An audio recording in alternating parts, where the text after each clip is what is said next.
couple of weeks, China expects to become just the third nation to successfully land on the moon, with their launch of the Jade Rabbit rover on December 2, 2013. The rover will establish a telescope on the moon and will search for natural resources.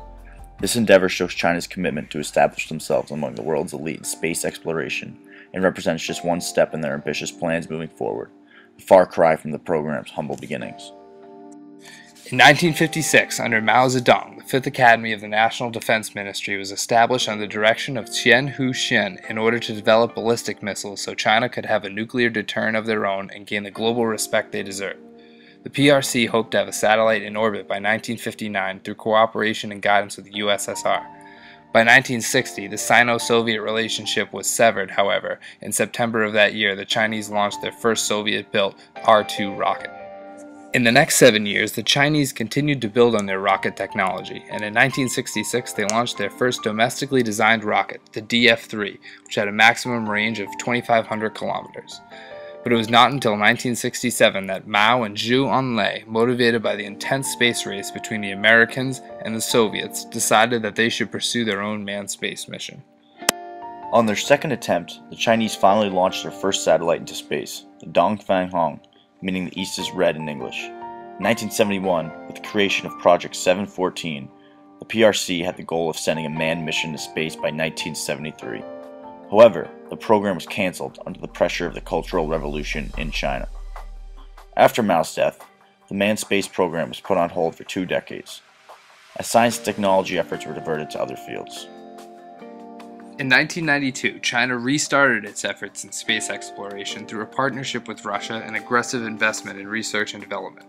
Project 921, later renamed Shenzhou, launched the first mission of the new program on November 19, 1999. The unmanned spacecraft orbited the Earth 14 times before safely returning the next day. The next step for Chinese space exploration was a manned mission to space, which occurred on October 15, 2003 with the launch of Shenzhou 5. China expects to complete the third and final phase of Shenzhou program in the year 2020 with the launch of its own space station.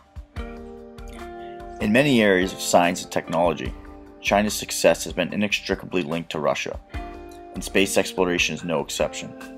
In the early 1990s, China bought a vast amount of advanced aviation and space technology from Russia that it used to create the first Shenzhou spacecraft. China was heavily reliant on Russian training for its Shenzhou program, an area it must strengthen internally to become a global leader in space innovation. If the goal of exploration in space is to increase China's prestige on the international stage, they need to come up with more innovation in the field and create a truly Chinese project without relying on the technology and aid of Russia as much. Accomplishments have largely been recreations of other countries' successful projects from years past. If China is to emerge as a leader in space exploration, they first need to prove they can innovate. However, it is clear that the Chinese government sees space exploration as a key to economic prosperity given their considerable recent efforts at advancing their program. Because of China's late arrival to the space race, we believe their reputation of trailing the leading nations in innovation has motivated the government and the people to establish themselves as a leader in the field of space exploration.